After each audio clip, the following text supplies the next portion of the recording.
Good morning. Good morning, ma'am. Good morning.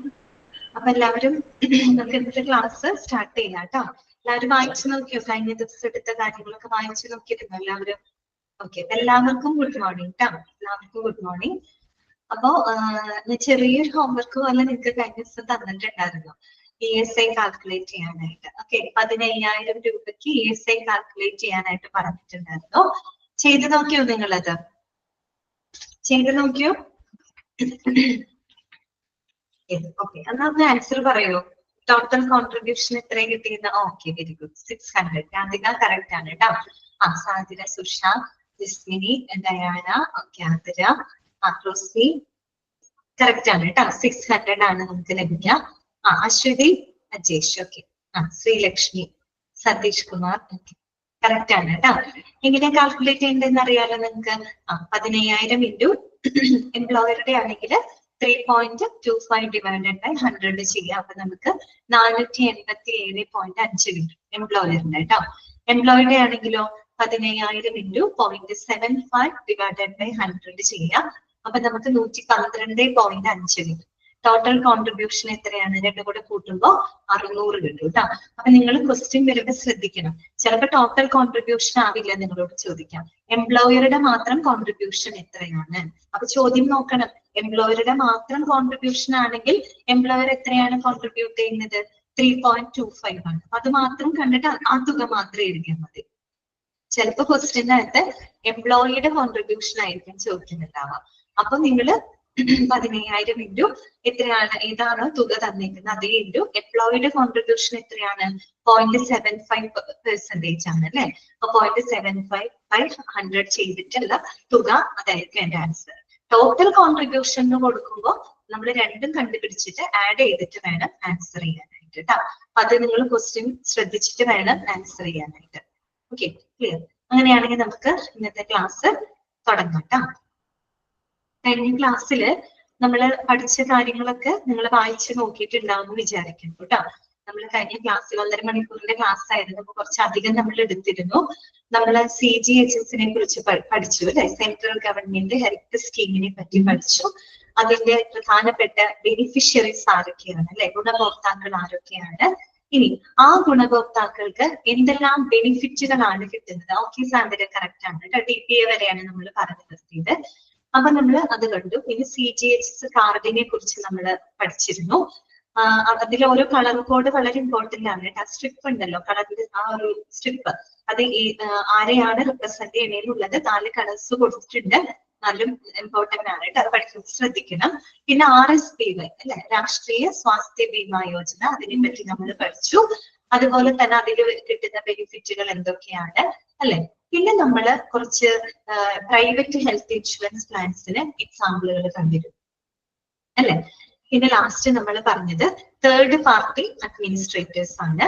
അവരുടെ ആ ഒരു തേർഡ് പാർട്ടി അഡ്മിനിസ്ട്രേറ്റർ എന്താണ് അല്ലെ, അതിനകത്തെ ആരൊക്കെയാണ് മെമ്പേഴ്സ് ആയിട്ട് വരുന്നത്, എന്തെല്ലാം ഫങ്ഷൻസ് ആണ് അവരിവിടെ ചെയ്യുന്നത്, TPAയുടെ റോൾ എന്താണ്, ഇവിടെ വരെയാണ് നമ്മൾ കഴിഞ്ഞ ക്ലാസ്സിൽ പറഞ്ഞത്. ഓക്കെ, അപ്പം തേർഡ് പാർട്ടി അഡ്മിനിസ്ട്രേറ്റർ എന്താണെന്ന് നിങ്ങൾക്ക് മനസ്സിലായല്ലോ. ഈ പറയുന്ന ഇൻഷുറൻസ് പ്രൊവൈഡർ അല്ലെ, ഇൻഷുറൻസ് കമ്പനിക്കും അതുപോലെ തന്നെ പോളിസി ഹോൾഡർക്കും ഹെൽത്ത് കെയർ പ്രൊവൈഡേഴ്സിനും ഇടയിൽ ഒരു ബ്രിഡ്ജ് പോലെ ആക്ട് ചെയ്യുന്ന ഒരു ഏജൻസി അല്ലെങ്കിൽ എന്ത് നമുക്ക് പറയാം, ഒരു കമ്പനി അല്ലെങ്കിൽ ഒരു ഓർഗനൈസേഷൻ. അതാണ് എന്ത് TPA എന്ന് പറയുന്നത് അല്ലെ, തേർഡ് പാർട്ടി അഡ്മിനിസ്ട്രേറ്റേഴ്സ്. അപ്പൊ അവരുടെ റോളും നമ്മൾ കണ്ടു. ഇനി നമുക്ക് പഠിക്കാനുള്ളത് third party administrators operating in India examples. കുറച്ച് എക്സാമ്പിൾസ് കൊടുത്തിട്ടുണ്ട്, നിങ്ങൾ വായിച്ച് മനസ്സിലാക്കാം കേട്ടോ. നമ്മുടെ ഇന്ത്യയിൽ പ്രവർത്തിക്കുന്ന കുറച്ച് തേർഡ് പാർട്ടി അഡ്മിനിസ്ട്രേറ്റേഴ്സിന് എക്സാമ്പിളുകളാണ് അവിടെ കൊടുത്തിരിക്കുന്നത്. നമുക്ക് ജസ്റ്റ് ഒന്ന് വായിച്ചു പോകാം കേട്ടോ. ഒന്നാമത്തെ എന്താണ്? United Health Care Parekh TPA Private Limited, Media Assist India TPA Private Limited, MD India Health Care TPA Service Private Limited, Paramount Health Services and Insurance TPA Private Limited, E-Meditech TPA Service Limited Services Limited. പിന്നെന്താണ്? Heritage Health TPA Private Limited, Focus Health Care Services TPA Private Limited, then Middle Care TPA Services Private Limited. എല്ലാത്തിനും TPA എന്ന് പറയുന്നുണ്ട് കേട്ടോ. Okay, ഇതൊക്കെ ഒന്ന് വായിച്ചു വെക്കാം. ഏതൊക്കെയാണ് തേർഡ് പാർട്ടി അഡ്മിനിസ്ട്രേറ്റേഴ്സിന് കുറച്ച് എക്സാമ്പിളുകളാണ് കണ്ടത്. ഓക്കെ, ഇനി നമ്മൾ ലാസ്റ്റത്തെ ഭാഗത്തോട്ട് പോവാണ്. നമുക്ക് നോക്കാം. Processing A claim consist of the following stages. ഇനി എങ്ങനെയാണ് നമ്മൾ ഒരു ക്ലെയിം പ്രോസസ് ചെയ്യുന്നത്? ഓക്കെ, ഒരു ക്ലെയിം എങ്ങനെയാണ് പ്രോസസ് ചെയ്യുന്നത്? അതിന് ചില സ്റ്റെപ്സുകളുണ്ട്, ചില സ്റ്റേജസുകളിലൂടെയാണ് നമ്മൾ ഒരു ക്ലെയിം നമ്മൾ ഇൻഷുറൻസ് കമ്പനിയിലേക്ക് നമ്മളൊരു ക്ലെയിം പ്രോസസ് ചെയ്യുന്നത്.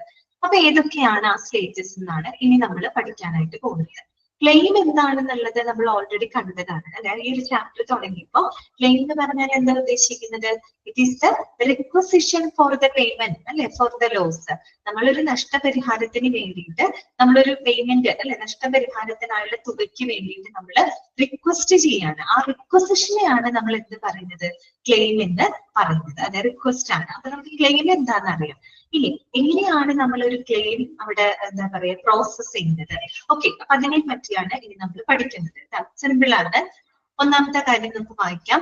On occurring an unfortunate event, the incident must be informed to your insurance provider. This process is known as raising a claim. എന്താണ് പറയുന്നത്? അതായത് ഒരു അൺഫോർച്ചുനേറ്റ് ഇവന്റ് ഉണ്ടായി, എന്തെങ്കിലും അസ്വാഭാവികമായിട്ട് എന്തെങ്കിലും നിർഭാഗ്യകരമായിട്ട് എന്തെങ്കിലും ഒരു സംഭവം ഉണ്ടായി, ആക്സിഡന്റോ അല്ലെങ്കിൽ എന്തെങ്കിലും അസുഖങ്ങളോ. എന്താണ് ഒന്നുകൂടെ പറയുന്നത്? ജസ്റ്റ് തുടങ്ങിയിട്ടുള്ളൂ കേട്ടോ, തുടങ്ങിയിട്ടുള്ളൂ ക്ലാസ് കേട്ടോ. കൂടുതലൊന്നും നമ്മൾ പറഞ്ഞിട്ടില്ല. TPA അതായത് തേർഡ് പാർട്ടി അഡ്മിനിസ്ട്രേറ്റേഴ്സിന് കുറച്ച് എക്സാമ്പിളുകൾ നമ്മൾ അതിനകത്ത് കൊടുത്തിട്ടുണ്ട്. ജസ്റ്റ് വായിച്ചു വിട്ടാൽ മതി കേട്ടോ, നിങ്ങൾ മനസ്സിലാക്കിയാൽ മതി. ഇനി നമ്മൾ പഠിക്കുന്നത് പ്രോസസിംഗ് ക്ലെയിം എങ്ങനെയാണ് പ്രോസസ് ചെയ്യുന്നത്. അതിന് കുറച്ച് സ്റ്റെപ്സുകൾ ഉണ്ട്. ആ സ്റ്റെപ്പുകളാണ് നമ്മൾ ഇനി പഠിക്കാനായിട്ട് പോകുന്നത്. അതിന്റെ ഒന്നാമത്തെ സ്റ്റെപ്പ് ഇതാണ്. എന്താണ്? ഒരു on occurring an unfortunate event, the incident must be informed to your insurance provider. This process is known as raising a claim. അതായത് എന്തെങ്കിലും ഒരു ഇൻസിഡന്റ് ഉണ്ടായി കഴിഞ്ഞാൽ, ഒരു ആക്സിഡന്റ് ആവാം, അല്ലെങ്കിൽ എന്തെങ്കിലും അസുഖങ്ങളോ ഇഞ്ചുറിയോ അങ്ങനെയൊക്കെ സംഭവിക്കുകയാണെങ്കിൽ നമ്മൾ എന്ത് ചെയ്യണം? നമ്മുടെ ഇൻഷുറൻസ് പ്രൊവൈഡറിന്റെ അടുത്ത് അല്ലെങ്കിൽ നമ്മുടെ ഇൻഷുറൻസ് കമ്പനിയുടെ അടുത്ത് നമ്മൾ ആ ഒരു ഇൻഫർമേഷൻ അവരെ അറിയിക്കണം അല്ലെ. ആ ഒരു പ്രോസസ്സിനെ നമ്മൾ എന്താണെന്ന് പറയാം? Raising a claim. ഒരു ക്ലെയിം നമ്മൾ ഉന്നയിക്കുകയാണ് അല്ലെ, ഒരു റിക്വസ്റ്റ് നമ്മൾ അവിടെ വെക്കുകയാണ്. എനിക്ക് ഇന്ന പോലെ ഒരു അപകടം പറ്റി, എനിക്കൊരു ആക്സിഡന്റ് ഉണ്ടാക്കി, അല്ലെങ്കിൽ ഒരു ഇഞ്ചുറി ഉണ്ട്. അപ്പൊ അതിനെ സംബന്ധിക്കുന്ന എല്ലാ വിവരങ്ങളും നമ്മൾ ആരെ അറിയിക്കണം? ആരെയാണ് നമ്മൾ അറിയിക്കേണ്ടത്? ഇൻഷുറൻസ് കമ്പനിയുടെ അടുത്ത് നമ്മൾ അറിയിച്ചിരിക്കണം അല്ലെ. അതെ, ഇൻഷുറൻസ് പ്രൊവൈഡറിനെ അറിയിക്കണം. ഓക്കെ, ആ പ്രോസസ്സിനെ നമ്മൾ എന്താണ് പറയാ? Raising a claim. ഇനി രണ്ടാമത്തത് എന്താണ്? രണ്ടാമത്തെ സ്റ്റെപ്പ് എന്താണ്? ഫയലിംഗ് എ ക്ലെയിം അല്ലെ. ഇനി നമ്മൾ ക്ലെയിം എന്ത് ചെയ്യാണ്? ഫയൽ ചെയ്യാണ്. ആദ്യം നമ്മൾ ക്ലെയിം ഉന്നയിച്ചു. രണ്ടാമത്തെ സ്റ്റെപ്പിൽ എന്താണ്? Filing A claim. നമ്മളൊരു ക്ലെയിം അവിടെ ഫയൽ ചെയ്യാണ്. എന്തൊക്കെ കാര്യങ്ങളാണ് നമ്മൾ ഒരു ക്ലെയിം ഫയൽ ചെയ്യുന്നത് ശ്രദ്ധിക്കേണ്ടത്? അവിടെ കൊടുത്തിട്ടുണ്ട്. Filing A claim involves filling up claim forms on the insurance website or branch office. ഒന്നില്ലെങ്കിൽ നമ്മൾ എന്ത് ചെയ്യണം? ഇൻഷുറൻസ് കമ്പനിയുടെ വെബ്സൈറ്റിലോ അല്ലെങ്കിൽ നേരിട്ട് നമ്മൾ അവരുടെ ബ്രാഞ്ച് ഓഫീസിൽ പോയിട്ട് ഇൻഷുറൻസ് ക്ലെയിം ഫോമുകളെല്ലാം തന്നെ നമ്മൾ എന്ത് ചെയ്യണം? ഫില്ല് ചെയ്യണം. അതാണ് എന്ത്? ഫയലിംഗ് എ ക്ലെയിം എന്നതുകൊണ്ട് ഉദ്ദേശിക്കുന്നത്. നമ്മളൊരു ക്ലെയിം അവിടെ ഫയൽ ചെയ്യണം. അപ്പൊ നമ്മൾ എന്ത് ചെയ്യണം? ഇൻഷുറൻസ് കമ്പനിയുടെ, ഇതിപ്പോ എല്ലാം ഓൺലൈൻ ത്രൂ ആണല്ലോ, അപ്പൊ ഒന്നില്ലെങ്കിൽ അവരുടെ വെബ്സൈറ്റിലൂടെ അല്ലെങ്കിൽ നമ്മൾ നേരിട്ട് അവരുടെ എന്താ പറയാ ബ്രാഞ്ച് ഓഫീസിൽ ചെന്നിട്ട് നമ്മൾ ആ ഫോം എന്ത് ചെയ്യണം? ഫില്ല് ചെയ്ത് കൊടുക്കണം. അപ്പൊ അവിടെ ആ ഒരു സ്റ്റെപ്പാണ് എന്ത്? Filing A claim. ആദ്യത്തെ റേസിംഗ് എ ക്ലെയിം, രണ്ടാമത്തത് filing A claim. Okay, third steps എന്താണ് പറയുന്നത്? Documents that support the authenticity of the claim must also be submitted. എന്താണ് പറയുന്നത്? നമ്മളിപ്പോ ഒരു ക്ലെയിം ഫയൽ ചെയ്തു. അപ്പൊ അങ്ങനെ വെറുതെ നമ്മൾ ക്ലെയിം ഫയൽ ചെയ്താൽ മാത്രം പോരാ, ആ ഒരു ക്ലെയിമിന്റെ ഓതന്റിസിറ്റി അല്ലെ. ഓതന്റിസിറ്റി എന്ന് പറഞ്ഞാൽ എന്താ ഉദ്ദേശിക്കുന്നത്? ആധികാരികത അല്ലെ. കാര്യം ആ ഒരു ക്ലെയിം ഉന്നയിക്കാനുണ്ടായ കാര്യങ്ങൾ, ഫയൽ ചെയ്യാനുണ്ടായ കാര്യങ്ങൾ, അതിന്റെ പ്രൂഫ് അടക്കം അല്ലെ. അപ്പൊ ആ ഒരു ആധികാരികത അല്ലെങ്കിൽ അതിന്റെ ഓതന്റിസിറ്റി എന്താ പറയാ തെളിയിക്കുന്ന രീതിയിലുള്ള ഡോക്യുമെന്റ്സുകളും കൂടെ നമ്മൾ എന്ത് ചെയ്തിരിക്കണം? അവിടെ സബ്മിറ്റ് ചെയ്തിരിക്കണം. നമുക്കൊരു അപകടം പറ്റിയെന്ന് വെറുതെ ഇൻഫോം ചെയ്താൽ മാത്രം പോരാ അല്ലെ. അതിന് കൃത്യമായിട്ടുള്ള പ്രൂഫ് അല്ലെ, പ്രൂഫ് കൊടുക്കണം, ഡോക്യുമെന്റ്സ് നമ്മൾ പ്രൊവൈഡ് ചെയ്യണം. അതാണ് അവിടെ പറയുന്നത്. നമ്മൾ ഉന്നയിച്ച ക്ലെയിമിന്റെ ഓതന്റിസിറ്റിനെ എന്താണ് കൺഫേം ചെയ്യുന്ന തരത്തിലുള്ള എല്ലാ ഡോക്യുമെന്റ്സുകളും നമ്മൾ ആരുടെ മുമ്പാകെ സബ്മിറ്റ് ചെയ്യണം? ഇൻഷുറൻസ് കമ്പനിക്ക് മുമ്പാകെ നമ്മൾ സബ്മിറ്റ് ചെയ്തിരിക്കണം. ഓക്കെ, ക്ലിയർ ആണല്ലോ? അതാണ് documents that support the authenticity of the claim must also be submitted. Clear? അടുത്ത സ്റ്റെപ്പ് നാലാമത്തെ എന്താണ്? അടുത്തത് ഇത്രയും കാര്യം നമ്മൾ ചെയ്യേണ്ട കാര്യങ്ങളാണ്. ഇനി ഒരു ഇൻഷുറൻസ് പ്രൊവൈഡർ ഇതൊക്കെ നമ്മൾ സബ്മിറ്റ് ചെയ്ത് കഴിയുമ്പോൾ നമ്മുടെ ഇൻഷുറൻസ് പ്രൊവൈഡർ അല്ലെങ്കിൽ ഇൻഷുറൻസ് കമ്പനി ചെയ്യേണ്ട കാര്യങ്ങളാണ് ഈ അടുത്ത സ്റ്റെപ്പുകളിൽ പറയുന്നത്. നോക്കിക്കേ, then the insurance provider reviews the claim evaluating its validity. എന്ത് ചെയ്യും? ഇൻഷുറൻസ് കമ്പനി അല്ലെ, പ്രൊവൈഡർ എന്ത് ചെയ്യും? ആ ക്ലെയിം, ഈ സബ്മിറ്റ് ചെയ്ത ക്ലെയിമും അതിന്റെ എന്താ പറയുക മറ്റുള്ള ഡോക്യുമെന്റ്സ് അവര് റിവ്യൂ ചെയ്യും അല്ലെ, അവലോകനം ചെയ്ത് അതിന്റെ ആ ഒരു വാലിഡിറ്റി അല്ലെ, അതിന്റെ ഒരു വാലിഡിറ്റി, അതിന്റെ സാധുത അവര് പരിശോധിക്കും അല്ലെ, വിലയിരുത്തും. ഓക്കെ, ക്ലിയർ ആണല്ലോ? അടുത്ത സ്റ്റെപ്പിൽ എന്താണ് പറയുന്നത്? If it fulfills the terms and conditions stated in your policy, the insurer approves the claim. അല്ലെ, അപ്പൊ എന്തുണ്ടാവുന്നു? ഈ പോളിസി പ്രകാരം എല്ലാ ടേംസ് ആൻഡ് കണ്ടീഷൻസും ഇവർ സാറ്റിസ്ഫൈ ചെയ്യുന്നുണ്ടെങ്കിൽ, ഫുൾഫിൽ ചെയ്യുന്നുണ്ടെങ്കിൽ എന്ത് ചെയ്യും? ഇൻഷുറൻസ് പ്രൊവൈഡർ ആ ക്ലെയിം അവർ എന്ത് ചെയ്യും? അപ്രൂവ് ചെയ്യും അല്ലെ, അനുവദിക്കും. അപ്പൊ അവർ നോക്കും, ഇതെല്ലാം ഇവാലുവേറ്റ് ചെയ്തിട്ട് ഈ സബ്മിറ്റ് ചെയ്ത കാര്യങ്ങളും ഇവരെടുത്ത പോളിസി പ്രകാരമുള്ള ടേംസ് ആൻഡ് കണ്ടീഷൻസും ഒക്കെ ആയിട്ട് ഒത്തു നോക്കും. അതൊക്കെ ഇവാലുവേറ്റ് ചെയ്ത് അത് ഓക്കെ ആണ്, അത് ഫുൾഫിൽ ചെയ്യുന്നുണ്ടെങ്കിൽ കമ്പനി എന്ത് ചെയ്യും? ആ ഒരു ഇൻഷുറൻസ് ക്ലെയിം അവർക്ക് അപ്രൂവ് ചെയ്ത് കൊടുക്കാണ്, ക്ലെയിം മീൻസ് അവർക്ക് അനുവദിച്ച് കൊടുക്കാണ്. ഓക്കെ, ഇനി അടുത്ത സ്റ്റെപ്പിൽ എന്താണ്? ക്ലെയിം അപ്രൂവ് ചെയ്ത പിന്നെ എന്താണ്? അവർക്ക് പേയ്മെന്റ് കൊടുക്കാം അല്ലെ, പേയ്മെന്റ് കൊടുക്കുക എന്നുള്ളതാണ്. അത് തന്നെയാണ് അടുത്ത സ്റ്റെപ്പ് കേട്ടോ. Once approved, insurance company will pay the benefits stated in your policy document അല്ലെ. അപ്പൊ ഒരിക്കൽ ഈ പറയുന്ന അപ്രൂവൽ കൊടുത്തു കഴിഞ്ഞാൽ പിന്നെ ഇൻഷുറൻസ് കമ്പനി എന്ത് ചെയ്യാണ്? അത് ആ പേയ്മെന്റ് അല്ലെ, എല്ലാ ബെനിഫിറ്റുകളും എല്ലാ ആനുകൂല്യങ്ങളും ഒരു പോളിസി ഡോക്യുമെന്റ് പ്രകാരമുള്ള എല്ലാ ആനുകൂല്യങ്ങളും അവർക്ക് കൊടുക്കുകയാണ് അല്ലെ, അവർക്ക് കൊടുക്കാം. ഇനി പറയാണ്, four life insurance claims your beneficiary receives the pay out. ഒരു ലൈഫ് ഇൻഷുറൻസ് ക്ലെയിം ആണ് എടുത്തതെങ്കിൽ, ലൈഫിന് ഇൻഷുറൻസ് അങ്ങനത്തെ ലൈഫ് ഇൻഷുറൻസ് ക്ലെയിം ആണ് എടുത്തതെങ്കിൽ ഈ ബെനിഫിഷ്യറി അല്ലെ, അതിന്റെ ഗുണഭോക്താവ് അവർക്ക് എന്ത് കിട്ടാണ്? ഒരു നിശ്ചിത തുക അവർക്ക് കൊടുക്കാണ് അല്ലെ, അവർക്ക് ബെനിഫിറ്റ് ആയിട്ട് അല്ലെങ്കിൽ ഒരു നഷ്ടപരിഹാരം എന്താണ് അവർക്ക് കൊടുക്കാണ്. അതാണ് പറയുന്നത് your beneficiary receives the pay out. ആ ബെനിഫിഷ്യറിക്ക് എന്ത് സ്വീകരിക്കാം? അവരിൽ നിന്ന് ആ എമൗണ്ട് അവർക്ക് സ്വീകരിക്കാം. പേ ഔട്ട് എന്താണ്? പേ ഔട്ട് എന്ന് പറഞ്ഞു കഴിഞ്ഞാൽ അവിടെ കൊടുത്തിട്ടുണ്ട്. പേ ഔട്ട് എന്ന് പറഞ്ഞാൽ വേറൊന്നും ആ സം ഓഫ് മണി, ആ പൈസ കേട്ടോ, തുകേനെയാണ് ഉദ്ദേശിക്കുന്നത്. A payout means a sum of money. അതെ, പോളിസി ഉടമയ്ക്ക് കൊടുക്കുന്ന രൂപ. അതെ, അതാണ് സുഷ. എന്താണ്? A payout means a sum of money given to a policy holder when a claim is accepted. Okay, ആ ക്ലെയിം ആക്സെപ്റ്റ് ചെയ്ത് കഴിഞ്ഞാൽ പോളിസി ഹോൾഡർക്ക് നമ്മൾ കൊടുക്കുന്ന തുക, അതിനെയാണ് പേ ഔട്ട് എന്നതുകൊണ്ട് ഉദ്ദേശിക്കുന്നത്. മനസ്സിലായല്ലോ? ക്ലിയർ ആയല്ലോ? ഇത്രയേ ഉള്ളൂ ശരിക്കും പ്രോസസ്സ്.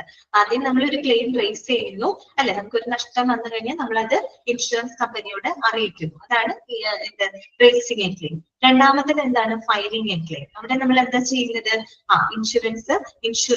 ഇൻഷുറൻസ് പ്രൊവൈഡറുടെ വെബ്സൈറ്റിലോ അല്ലെങ്കിൽ അവരുടെ ബ്രാഞ്ച് ഓഫീസിലോ നേരിട്ട് പോയിട്ട് നമ്മൾ ഇൻഷുറൻസ് ക്ലെയിമുകൾ കാര്യങ്ങളൊക്കെ ഫില്ല് ചെയ്ത് കൊടുക്കും. അതാണ് ഫയലിംഗ് എ ക്ലെയിം എന്നതുകൊണ്ട് ഉദ്ദേശിക്കുന്നത്. ഓക്കെ, മൂന്നാമത്തെ സ്റ്റെപ്പിൽ എന്താ ചെയ്യാ? നമ്മൾ ഉന്നയിച്ച ആ ക്ലെയിമിന് ഓതന്റിസിറ്റിക്ക് പ്രൂഫായിട്ട് ആ ഓതന്റിസിറ്റിനെ സപ്പോർട്ട് ചെയ്യുന്ന മറ്റെല്ലാ ഡോക്യുമെന്റ്സുകളും നമ്മൾ അവരുടെ മുമ്പാകെ സബ്മിറ്റ് ചെയ്യും. ഓക്കെ, നാലാമത്തെ കാര്യത്തിൽ എന്താ ചെയ്യുന്നത്? ഇൻഷുറൻസ് കമ്പനി ഈ പറയുന്ന ആ പോളിസിയും അതുപോലെ ക്ലെയിമും മറ്റുള്ള ഡോക്യുമെന്റ്സും എല്ലാം അവര് ഇവാലുവേറ്റ് ചെയ്യും, അതിന്റെ വാലിഡിറ്റി അവര് ഇവാലുവേറ്റ് ചെയ്യും. എന്നിട്ട് ഈ പറയുന്ന പോളിസി പ്രകാരമുള്ള ടേംസ് ആൻഡ് കണ്ടീഷൻസ് ഒക്കെ സാറ്റിസ്ഫൈ ചെയ്യുന്നുണ്ടെങ്കിൽ കമ്പനി എന്ത് ചെയ്യും? അത് അപ്രൂവ് ചെയ്യാണ്, ആ ക്ലെയിം അപ്രൂവ് ചെയ്യാണ്. അപ്രൂവ് ചെയ്ത് കഴിഞ്ഞാൽ പിന്നെ കമ്പനിക്ക് എന്ത് ചെയ്യാം? ആ ഒരു തുക അവർക്ക് കൊടുക്കാം. അപ്പൊ ബെനിഫിഷ്യറിക്ക്, ഗുണഭോക്താവിന് ഒരു പേ ഔട്ട് അല്ലെ, സം ഓഫ് മണി ആയിട്ട് അവർക്ക് ആ ഒരു ബെനിഫിറ്റ് അല്ലെങ്കിൽ ആ ഒരു നഷ്ടപരിഹാരം അവർക്ക് ലഭിക്കുകയാണ്. ഇത്രയുള്ള സ്റ്റെപ്പുകൾ. ഇനി പറയുന്നത് അതുമായിട്ട് ബന്ധപ്പെട്ട മറ്റു പല കാര്യങ്ങളാണ്. ഒന്ന് വായിക്കാം.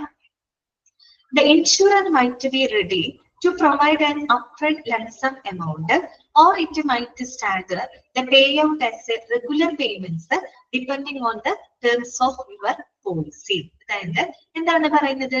Insurer might be ready to provide an upfront lump sum amount. അതായത് ഒരു ഇൻഷുറൻസ് കമ്പനി ലംസം എന്ന് പറഞ്ഞാൽ എന്താ ഉദ്ദേശിക്കുന്നത്? ലംസം എന്ന് പറഞ്ഞാൽ വേറെ നല്ല ഒറ്റ തവണ കൊടുക്കുന്ന ഒറ്റ തവണയായിട്ട് നമ്മൾ ആ എമൗണ്ട് അവർക്ക് സെറ്റിൽ ചെയ്യാണ്. ആ എമൗണ്ട് നമ്മൾ അവർക്ക് കൊടുക്കുകയാണ്. അതായത് ലംസം എന്നൊക്കെ പറയുന്നത് കേട്ടോ. അപ്പൊ നമ്മുടെ ഇൻഷുറൻസ് കമ്പനി എന്ത് ചെയ്യാണ്? ഒരു ലംസം തുകയായിട്ട് തന്നെ ആർക്ക് കൊടുക്കാൻ തയ്യാറാവും? നമ്മുടെ ഇൻഷുറൻസ് പോളിസി ഹോൾഡർക്ക് കൊടുക്കാനായിട്ട് തയ്യാറാവും. ഒറ്റ തവണയായിട്ട് കൊടുക്കും. പല തവണയായിട്ട് കൊടുക്കുന്നതിന് പകരം എത്രയാണോ എമൗണ്ട് അത് ഒറ്റ തവണയായിട്ട് അവർക്ക് കൊടുക്കാനായിട്ട് ആര് തയ്യാറാണ്? ഇൻഷുറൻസ് കമ്പനി തയ്യാറാണ്. അല്ലെങ്കിൽ എന്താണ് അങ്ങനെ കൊടുത്തില്ലെങ്കിൽ എന്താ കുഴപ്പം എന്നാ പറയുന്നത്? It might stagger the pay out as regular payments depending on the terms of your policy. നമ്മളിപ്പോ ഒരു റെഗുലർ പേയ്മെന്റ്സ് ആയിട്ടാണ് ഇൻസ്റ്റാൾമെന്റ് എന്നുള്ള രീതിയിൽ റെഗുലർ പേയ്മെന്റ്സ് ആയിട്ടാണ് നമ്മൾ കൊടുക്കുന്നത്. ചിലപ്പോൾ അതില് നമുക്ക് അവരർഹിക്കുന്ന പൈസ ചിലപ്പോൾ നമുക്ക് ഒരു നിശ്ചിത കാലയളവിൽ കൊടുക്കാൻ പറ്റാത്തൊരവസ്ഥ വരാം. സ്റ്റാഗർ ആവാന്ന് പറഞ്ഞാൽ എന്താണ്? സ്തംഭിക്കുക എന്നുള്ള അർത്ഥമാണ്. അതായത് ഇപ്പോഴും ഒറ്റ തവണയായിട്ട് കൊടുക്കുന്നതാണ് നല്ലത്. നമ്മൾ അതിങ്ങനെ റെഗുലർ പേയ്മെന്റ്സ് ആയിട്ട് ചിലപ്പോൾ കൊടുക്കുമ്പോൾ അവര് ഡിസർവ് ചെയ്യുന്ന തുക ഒരുപക്ഷെ നമുക്ക് റെഗുലർ ആയിട്ട് കൊടുക്കാൻ പറ്റാത്തൊരു സാഹചര്യം, അതിൽ എന്തെങ്കിലും സ്തംഭനം വരും അല്ലെ? അപ്പൊ അത് ഒഴിവാക്കാൻ വേണ്ടിയിട്ട് എപ്പോഴും ഒരു ലംസം എമൗണ്ട് ആയിട്ടായിരിക്കും ഇൻഷുറൻസ് കമ്പനി ആർക്ക് പ്രൊവൈഡ് ചെയ്യുക? പോളിസി ഹോൾഡർക്ക് പൈസ കൊടുക്കുക. ക്ലിയർ ആണല്ലോ? ഓക്കെ. അടുത്ത് പറയുന്നത് എന്താന്ന് വെച്ചാല് the time insurers take to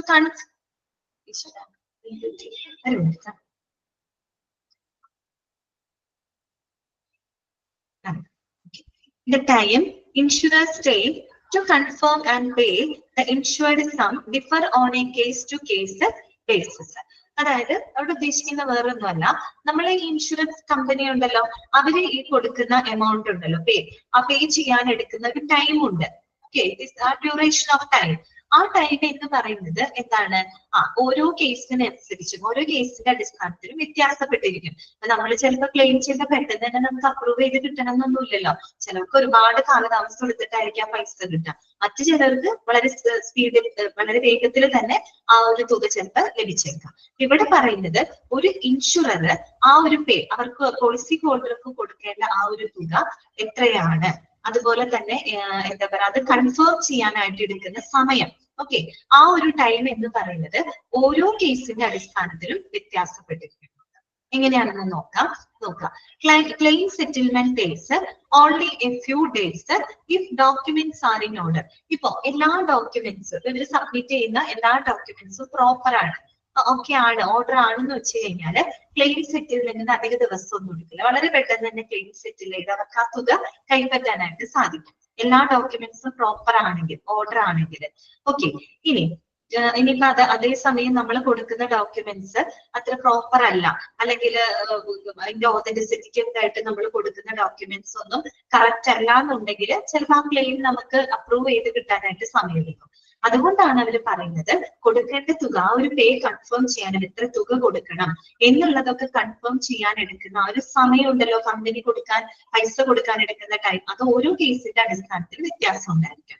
ഇപ്പൊ എല്ലാ ഡോക്യുമെന്റ്സും പ്രോപ്പർ ആണെങ്കിൽ ക്ലെയിം സെറ്റിൽമെന്റിന് അധിക ദിവസമൊന്നും എടുക്കില്ല, പെട്ടെന്ന് തന്നെ അവർക്ക് അപ്രൂവ് ചെയ്ത പൈസ അവർക്ക് ലഭിക്കും. ഇനി എന്താണ്? To make sure that claims are disbursed without delay. In case of necessity, you must look into the insurer's trustworthiness and the customer service record before buying the insurance.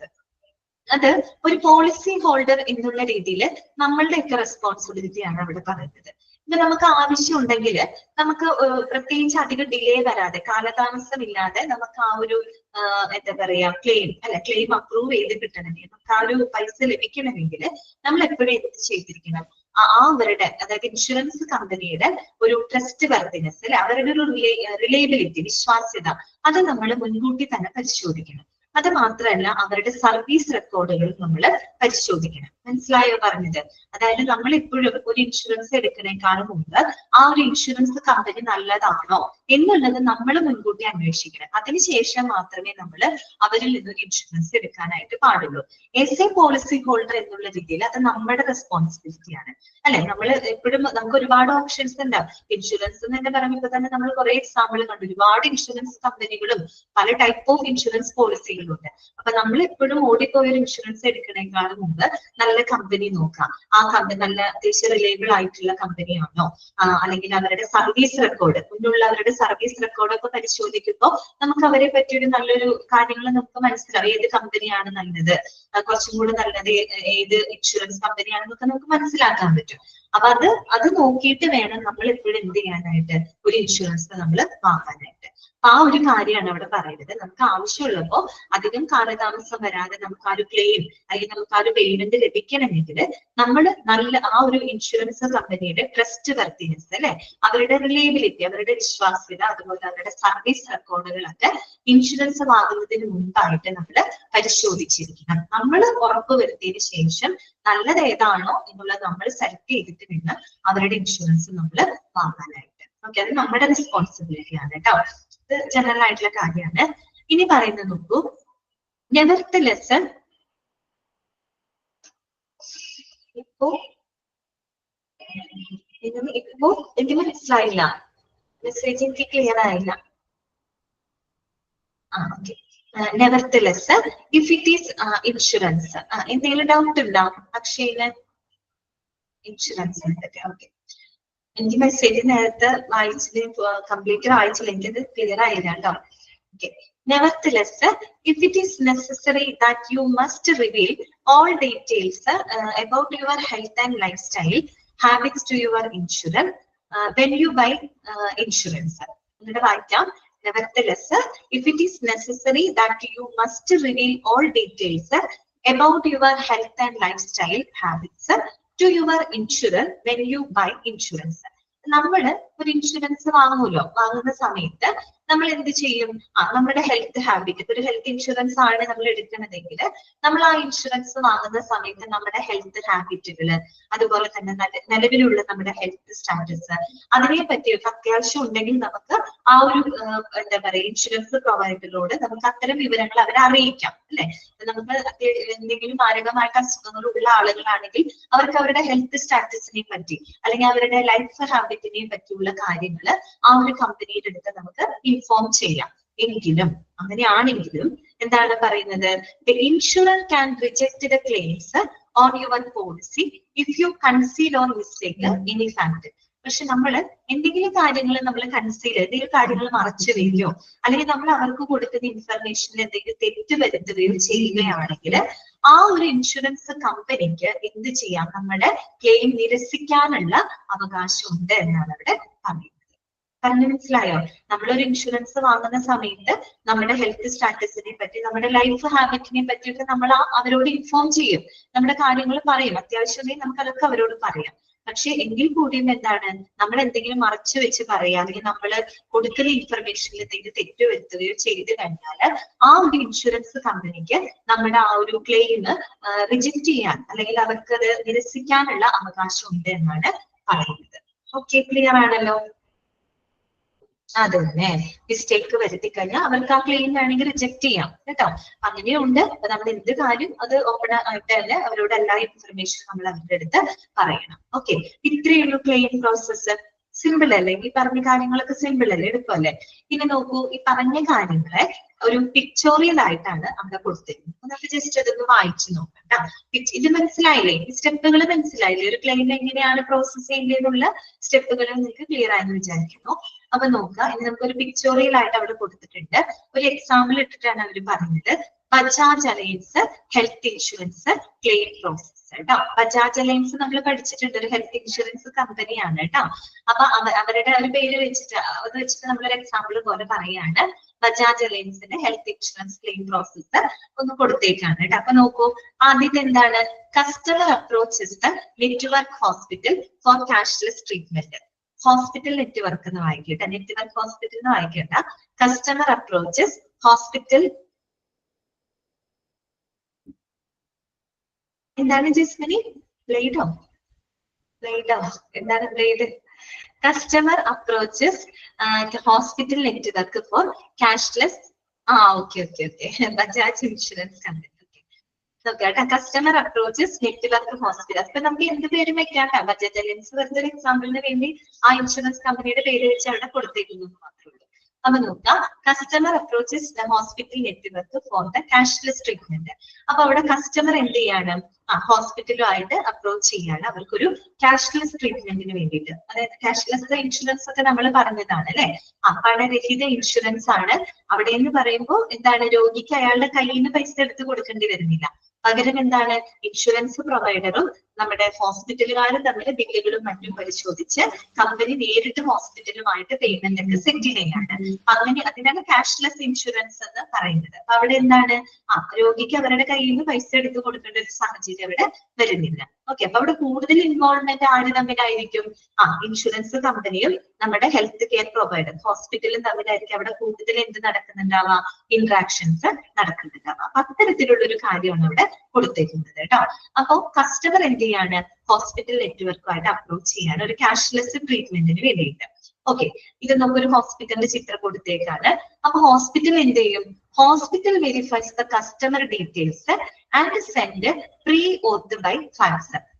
Hospital എന്ത് ചെയ്യും, കസ്റ്റമറുടെ details ഒക്കെ കൃത്യമായിട്ട് verify ചെയ്യും. എന്നിട്ട് എന്ത് ചെയ്യും, pre ഓത്ത് എന്ന് വെച്ചാൽ പ്രീ ഓതറൈസേഷൻ ആണ് കേട്ടോ.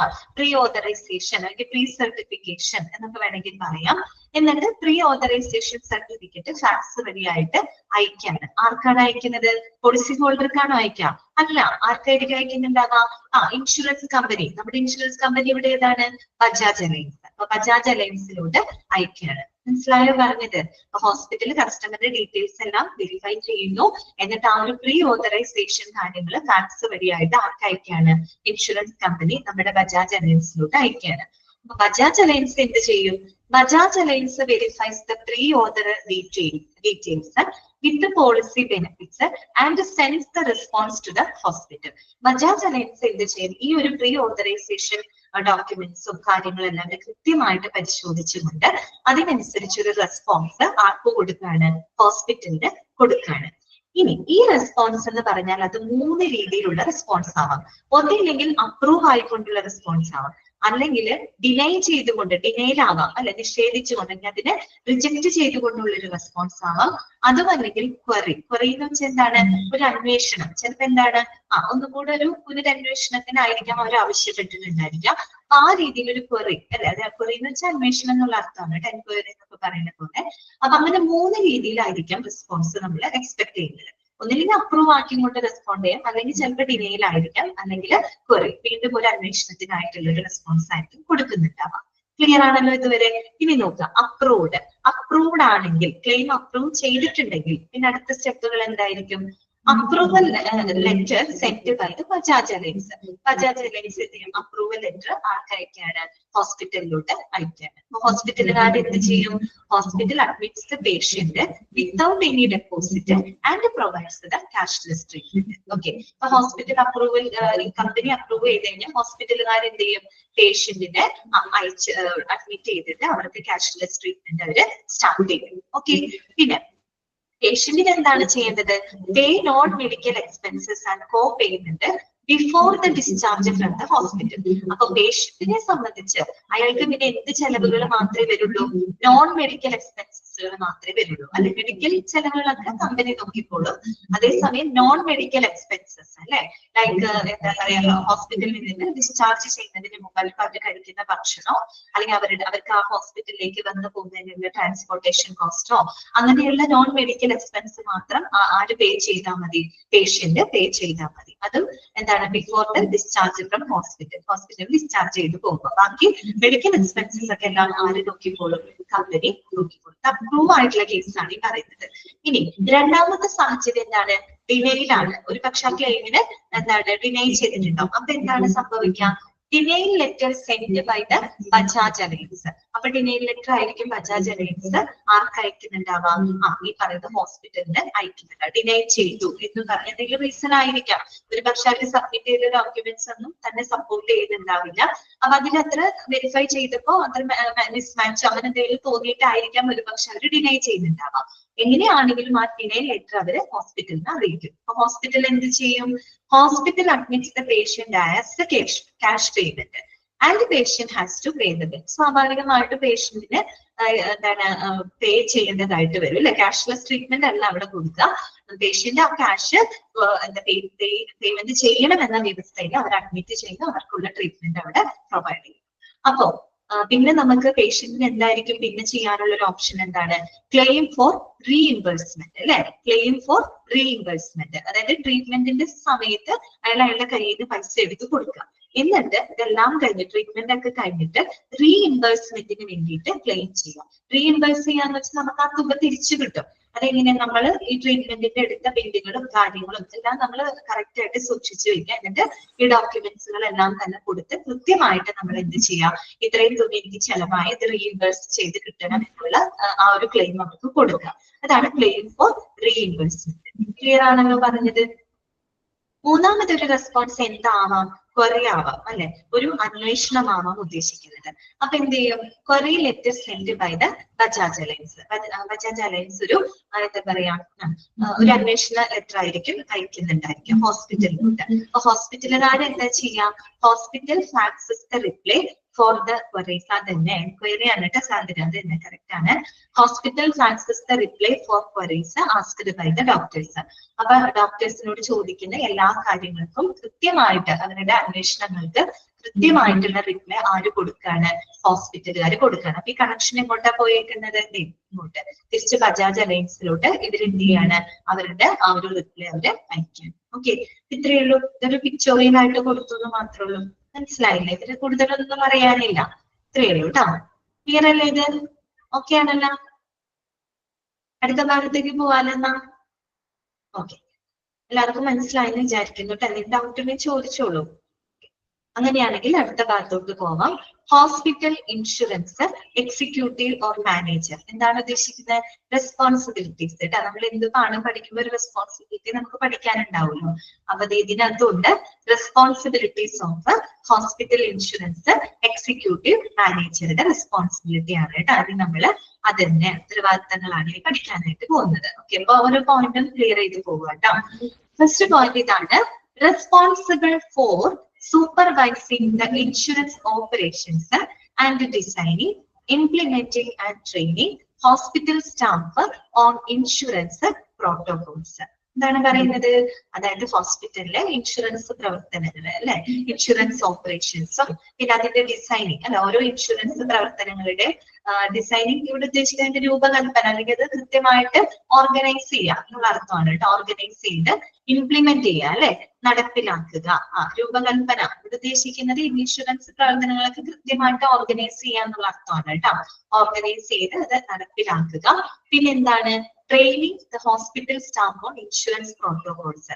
ഇൻഷുറൻസ് പ്രോട്ടോകോൾസിനെ സംബന്ധിച്ച് ഹോസ്പിറ്റൽ സ്റ്റാഫുകൾക്ക് ആവശ്യമായിട്ടുള്ള പരിശീലനങ്ങളും കൊടുക്കുക. ഇങ്ങനെയുള്ള കാര്യങ്ങൾക്കൊക്കെ മേൽനോട്ടം വഹിക്കുക എന്നുള്ളത് ആരുടെ ഉത്തരവാദിത്വമാണ്? ഇൻഷുറൻസ് എക്സിക്യൂട്ടീവ് മാനേജറുടെ റെസ്പോൺസിബിലിറ്റി ആണ് കേട്ടോ. ഇതാണ് പറഞ്ഞിരിക്കുന്നത്. Responsible for supervising insurance operations and designing, implementing and training hospital staff on the insurance protocols. അവർക്ക് അതിന് ആവശ്യമായ ട്രെയിനിങ്ങും മറ്റും കൊടുക്കണം കേട്ടോ. ഓക്കെ, രണ്ടാമത്തെ പോയിന്റ് ഇതാണ്: supervisor administration of medical services to insurance and corporate patients and customers of the hospital. എന്താണ് പറയുന്നത്?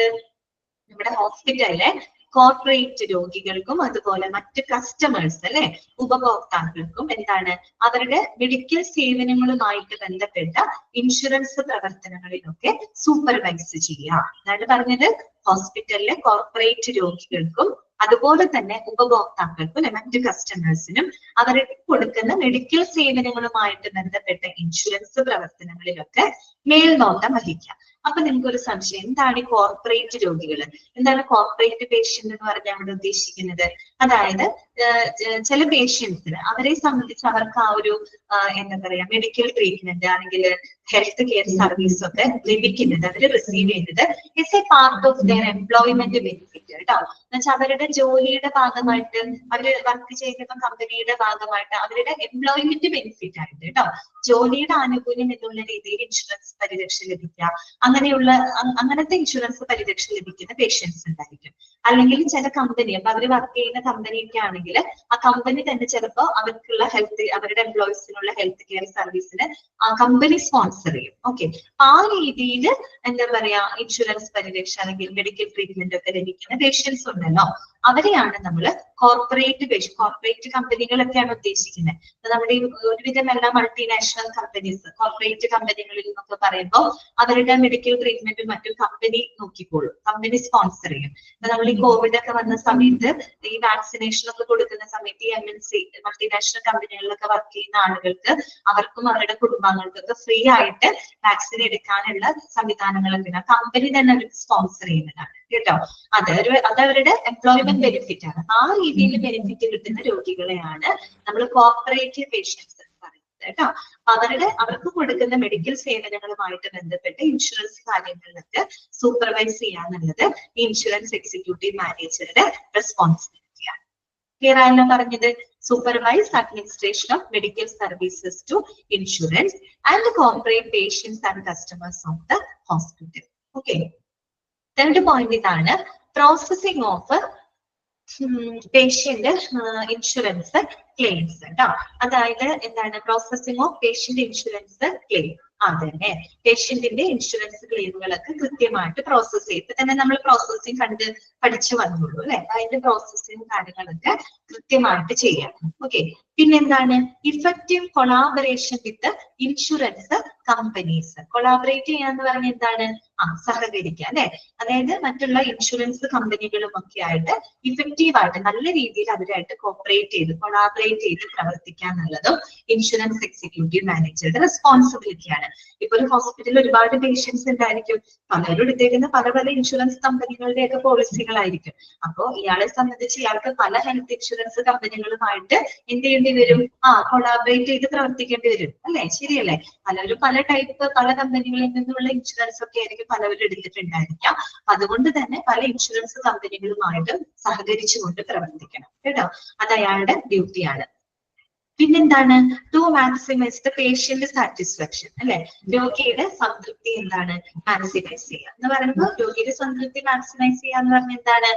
അവർക്ക് ഈ പറയുന്ന രോഗിക്ക് ഇൻഷുറൻസ് പ്രശ്നങ്ങളൊക്കെ വരുമ്പോൾ അതിന് വേണ്ട സപ്പോർട്ട്, പിന്തുണ കൊടുക്കാനുള്ളത് ഈ ഒരു മാനേജറുടെ റെസ്പോൺസിബിലിറ്റിയാണ്. കാര്യം ഇൻഷുറൻസ് ഒക്കെ പ്രോസസ് ചെയ്യുന്ന സമയത്ത് ഒത്തിരി വെരിഫിക്കേഷൻ പ്രോസസ്സുകളും കാര്യങ്ങളൊക്കെ നടക്കും.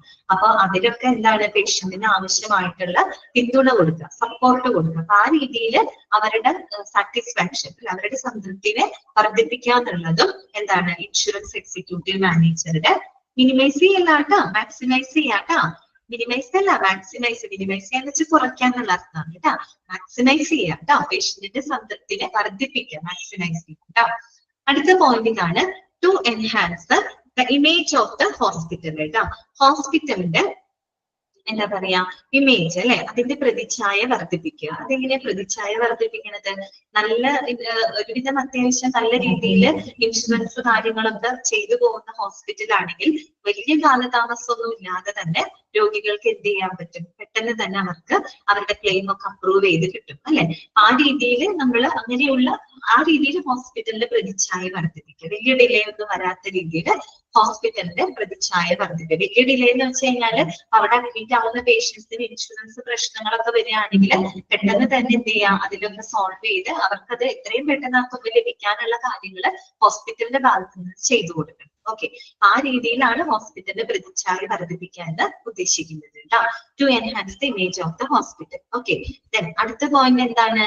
to reviews insurance claims to ensure the accuracy according to the agreement അല്ലെ. നമ്മൾ എഗ്രിമെന്റ് എന്ന് വെച്ചൊരു കരാറാണ്, നമ്മൾ പഠിച്ചിരുന്നു ടേംസിനകത്ത്. ഇൻഷുറൻസ് പോളിസി എഗ്രിമെന്റ് എന്ന് പറഞ്ഞ് പഠിച്ചിരുന്നു അല്ലെ. എഗ്രിമെന്റ് എന്ന് പറയുന്ന ഒരു കരാറാണ്. അത് ഇൻഷുറൻസ് പ്രൊവൈഡർക്കും പോളിസി ഹോൾഡർക്കും ഒക്കെ ഇടയിലുള്ള ഒരു എഗ്രിമെന്റ് ആണ് അല്ലെ. ആ എഗ്രിമെന്റിനകത്ത് കൃത്യമായിട്ട് ആ പോളിസിയെ സംബന്ധിക്കുന്ന ടേംസ് ആൻഡ് കണ്ടീഷൻസ് ഒക്കെ കൃത്യമായിട്ട് ആ എഗ്രിമെന്റിനകത്ത് ഉണ്ടായിരിക്കും. അപ്പൊ ഇവിടെ എന്ത് ചെയ്യണം? ആ എഗ്രിമെന്റുമായിട്ട് എല്ലാ ഇൻഷുറൻസ് ക്ലെയിമുകളും കൃത്യത ഉറപ്പാക്കുന്നുണ്ടോ? അവര് പറഞ്ഞ പോളിസിയിൽ ആ ടേംസ് ആൻഡ് കണ്ടീഷൻസ് ഒക്കെ ഈ പറയുന്ന ക്ലെയിമുമായിട്ട് ഒത്തുപോകുന്നുണ്ടോ? ആ ഒരു കൃത്യത ഉറപ്പാക്കാന്നുള്ളത്, ആ കൃത്യത ഉറപ്പാക്കുന്നതിന് വേണ്ടിയിട്ട് അതൊക്കെ റിവ്യൂ ചെയ്യുക, അവലോകനം ചെയ്യുക എന്നുള്ളതും എക്സിക്യൂട്ടീവ് മാനേജറുടെ ഉത്തരവാദിത്തമാണ് മനസ്സിലായല്ലോ? അവരെടുത്ത എഗ്രിമെന്റ് ഉണ്ടാവും, ഒരു ഹെൽത്ത് ഇൻഷുറൻസ് പോളിസി എഗ്രിമെന്റ് ഉണ്ടാവും, ഒരു കരാറുണ്ടാവും, അതിനകത്ത് കൃത്യമായ ടേംസ് ആൻഡ് കണ്ടീഷൻസ് ഉണ്ടായിരിക്കും. അപ്പൊ അതുമായിട്ട് ഈ ക്ലെയിമുകളിലെ കാര്യങ്ങളൊക്കെ ഒത്തുപോകണം. ഓക്കെ, അതിൽ ആ കൃത്യത ഉറപ്പാക്കണം. ആ കൃത്യത ഉറപ്പാക്കുന്നതിന് വേണ്ടിയിട്ട് അത് റിവ്യൂ ചെയ്യുക, അവലോകനം ചെയ്യുക എന്നുള്ളതാണ് എക്സിക്യൂട്ടീവ് മാനേജറുടെ റെസ്പോൺസിബിലിറ്റി. ആ കൃത്യത ഉറപ്പ് വരുത്തിയില്ല എന്നുണ്ടെങ്കിൽ പലപ്പോഴും ക്ലെയിം അപ്രൂവ് ചെയ്ത് കിട്ടാനും പേയ്മെന്റ് കിട്ടാനൊക്കെ ഡിലേ വരും. ഓക്കെ, അതുകൊണ്ടാണ് കേട്ടോ. പിന്നെന്താണ്? അതെ സുഷ, കറക്റ്റ് ആണ് കേട്ടോ. പിന്നെന്താണ് അടുത്ത point? To report the critical issues to management കേട്ടോ. എന്തെങ്കിലും നിർണായക പ്രശ്നങ്ങൾ വന്നു കഴിഞ്ഞാൽ അത് മാനേജ്മെന്റിനെ അറിയിക്കാം. എന്തുമായിട്ട് ബന്ധപ്പെട്ട്? ഇൻഷുറൻസുമായിട്ട് ബന്ധപ്പെട്ട് എന്തെങ്കിലും ക്രിട്ടിക്കൽ ഇഷ്യൂസ് വന്നു കഴിഞ്ഞാൽ അത് മാനേജ്മെന്റിനെ അറിയിക്കാം. ഇപ്പൊ നമ്മൾ നേരത്തെ പിക്ചറിൽ കണ്ടില്ലേ, ചിലപ്പോൾ ഡിനേ ചെയ്യാം, അല്ലെങ്കിൽ ചിലപ്പോൾ ക്വറി അല്ലെ, ഒരു പുനരന്വേഷണത്തിന് ചിലപ്പോൾ കമ്പനി ആവശ്യപ്പെടാം. അപ്പൊ അങ്ങനെയുള്ള സിറ്റുവേഷനിലൊക്കെ ഹോസ്പിറ്റലുകാർ എന്ത് ചെയ്യണം? അങ്ങനെയുള്ള പ്രശ്നങ്ങൾ വരുമ്പോൾ അത് കൃത്യമായിട്ട് അവര് മാനേജ്മെന്റിനെ അറിയിച്ച് അതിലുള്ള തീരുമാനങ്ങൾ അവര് എടുക്കണം. അതാണ് ഉദ്ദേശിക്കുന്നത് കേട്ടോ. To report the critical issues to management കേട്ടോ.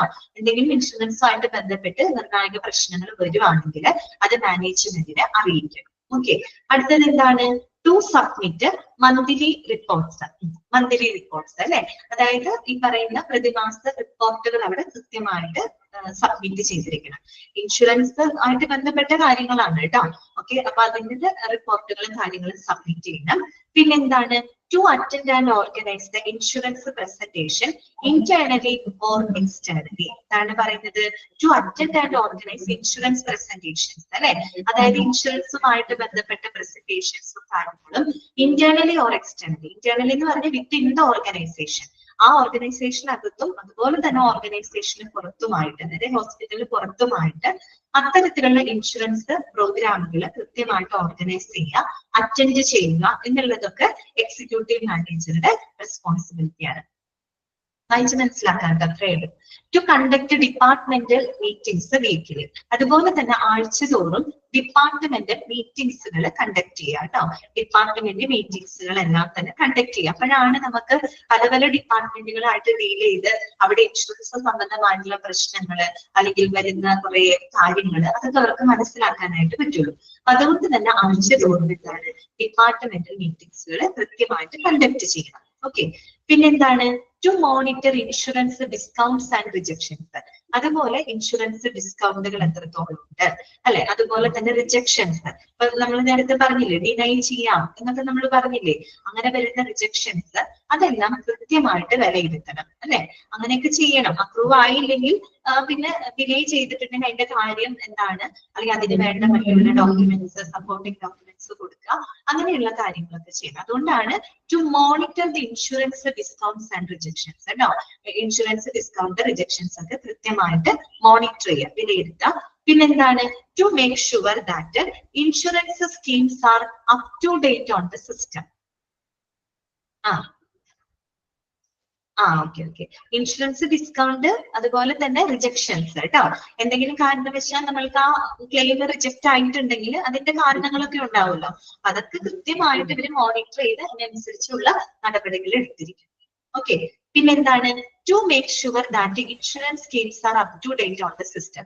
ഇൻഷുറൻസ് സ്കീംസുകളെല്ലാം തന്നെ അപ് ടു ഡേറ്റ് ആണ്. അപ്പോൾ ഒരുപാട് സ്കീമുകൾ വരും, പല പല സ്കീമുകൾ വരും. ഓരോ കാലങ്ങൾ മാറുന്നതിനനുസരിച്ച് പുതിയ പുതിയ കുറെ ബെനിഫിറ്റുകളായിട്ട് പുതിയ കുറെ പോളിസികൾ മറ്റും വരും.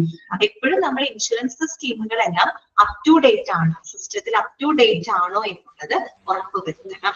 ഓക്കെ, പിന്നെന്താണ്? To provide required training to staff under supervision. നമ്മൾ തുടക്കം പറഞ്ഞ പോയിന്റ് ആണ്.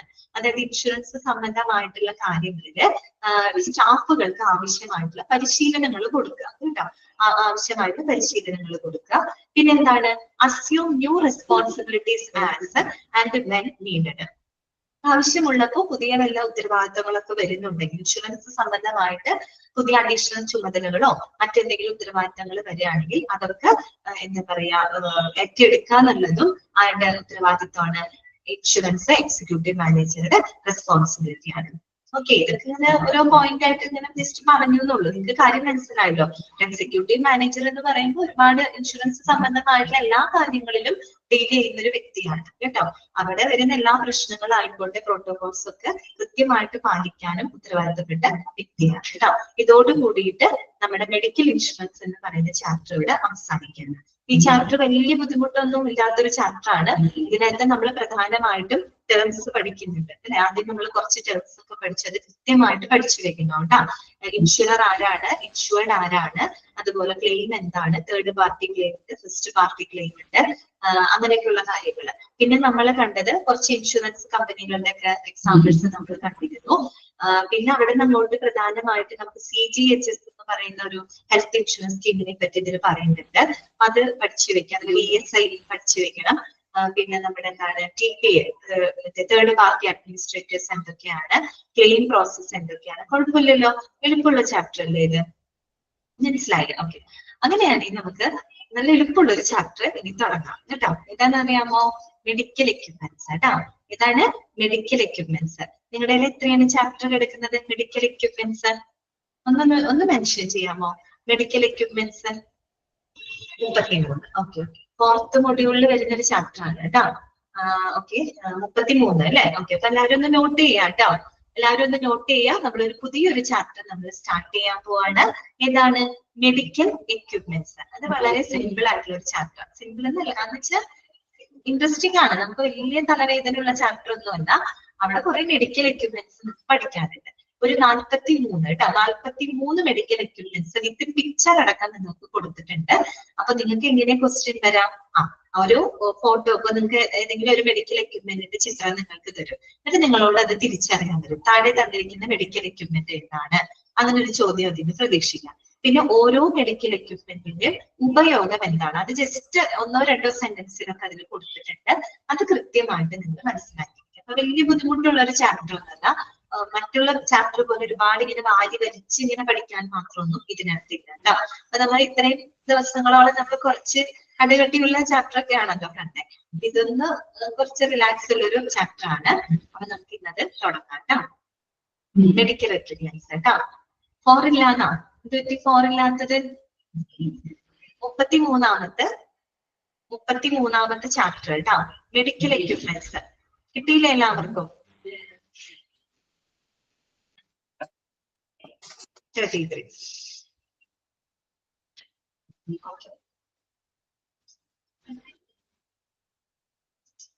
തുടങ്ങുകയല്ലേ ചാപ്റ്റർ? ഓക്കെ ആണല്ലോ? ശരി.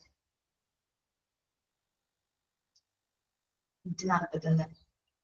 Okay okay. നിങ്ങളെ സംബന്ധിച്ച് നിങ്ങൾ ആ തുടക്കം കയറിയ ബാച്ചിലായതുകൊണ്ടേ അന്ന് മൊഡ്യൂൾ വൈസ് തിരിച്ചിട്ടുണ്ടായിരുന്നില്ലല്ലോ. മൊത്തത്തിലായിട്ടാണ് പ്രിന്റ് തന്നത്. പിന്നെ അതിനുശേഷം നിങ്ങളുടെ ഗൂഗിൾ ക്ലാസ് റൂമിലേക്ക് മൊഡ്യൂൾ വൈസ് ആയിട്ട് ഓരോ മൊഡ്യൂളിൽ വരുന്ന ചാപ്റ്ററുകൾ എന്ന് പറഞ്ഞിട്ട് നിങ്ങൾക്ക് ഒരു ഇത് ഇട്ട് തന്നിട്ടുണ്ട് കേട്ടോ. അതനുസരിച്ച് വേണം നിങ്ങൾ പരീക്ഷയ്ക്ക് പ്രിപ്പയർ ചെയ്യാനായിട്ട് കേട്ടോ. ഇപ്പൊ കിടക്കുന്നത് മൊഡ്യൂൾ 2-ലാണ് കിടക്കുന്നത്. പക്ഷെ അത് നിങ്ങളതൊന്ന് ഒത്തു നോക്കണം കേട്ടോ. ഒത്തു നോക്കുമ്പോൾ നിങ്ങൾക്ക് കാണാൻ പറ്റും 4ാമത്തെ മൊഡ്യൂളിൽ വരുന്ന ചാപ്റ്റർ ആണ് കേട്ടോ. ഓക്കെ, അപ്പൊ നിങ്ങൾ പഠിക്കുന്നത് എടുത്തു വെക്കാം. മെഡിക്കൽ എക്യുപ്മെന്റ്സ് തുടങ്ങാം നമുക്ക്. എന്താണ് മെഡിക്കൽ എക്യുപ്മെന്റ്സ് എന്നാണ് ആദ്യം പറഞ്ഞത്. ഇൻട്രൊഡക്ഷൻ നമുക്ക് വായിക്കാം. ദ മെഡിക്കൽ അപ്പാരറ്റസ് അഥവാ മെഡിക്കൽ എക്യുപ്മെന്റ് അല്ലെ. മെഡിക്കൽ അപ്പാരറ്റസ് കിട്ടിയില്ലേ ചാപ്റ്റർ? കിട്ടിയില്ലേ നിങ്ങൾക്ക് മെഡിക്കൽ എക്യുപ്മെന്റ്സ്?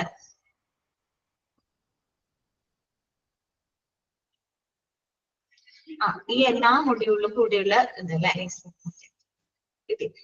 അതെ, നിങ്ങളുടെ കയ്യിൽ എല്ലാത്തിന്റെ പ്രിന്റ് ഉണ്ട്. എല്ലാ ചാപ്റ്റേഴ്സിന്റെ പ്രിന്റ് നിങ്ങളുടെ കയ്യിലുണ്ട്. ഓക്കെ, ഇനി നിങ്ങൾ എന്ത് ചെയ്യണം? നിങ്ങൾക്ക് ഒരു മൊഡ്യൂൾ വൈസ് ആയിട്ട് തിരിച്ചത് ഒരു ഇത് നിങ്ങൾക്ക് ഗൂഗിൾ ക്ലാസ് റൂമിലേക്ക് ഇട്ട് തന്നിട്ടുണ്ട്. ഞാൻ അന്നത്തെ സ്ക്രീനിൽ കാണിച്ചിരുന്നു. നിങ്ങൾക്ക് നിങ്ങളുടെ ക്ലാസ് റൂമിലേക്ക് ഇട്ടിട്ടുണ്ട്. മൊഡ്യൂൾ 1 വരുന്ന ചാപ്റ്റേഴ്സ് ഏതൊക്കെയാണ്, മൊഡ്യൂൾ 2 ഇപ്പൊ നിങ്ങളുടെ എല്ലാത്തിനും അങ്ങോട്ടും ഇങ്ങോട്ടും കയറി ഇറങ്ങി ഷഫിൾ ചെയ്തിട്ടാണ് കിടക്കുന്ന ചാപ്റ്റേഴ്സ്. നിങ്ങൾ പഠിക്കുമ്പോൾ മൊഡ്യൂൾ 1 വരുന്ന ചാപ്റ്റേഴ്സ് ഏതൊക്കെയാണ് അതിൽ നോക്കുന്നത്. ക്ലാസ് റൂമിനകത്ത് ഇട്ട് തന്നിട്ടുണ്ട്. അത് നോക്കി നിങ്ങൾ പഠിക്കുമ്പോൾ അത് ശ്രദ്ധിക്കാണ്. ഓക്കെ, ഇത്രയേ ഉള്ളൂ. ഇനി അടുത്തതാണ് ഓക്കെ മെഡിക്കൽ അപ്പാരറ്റസ് കേട്ടോ.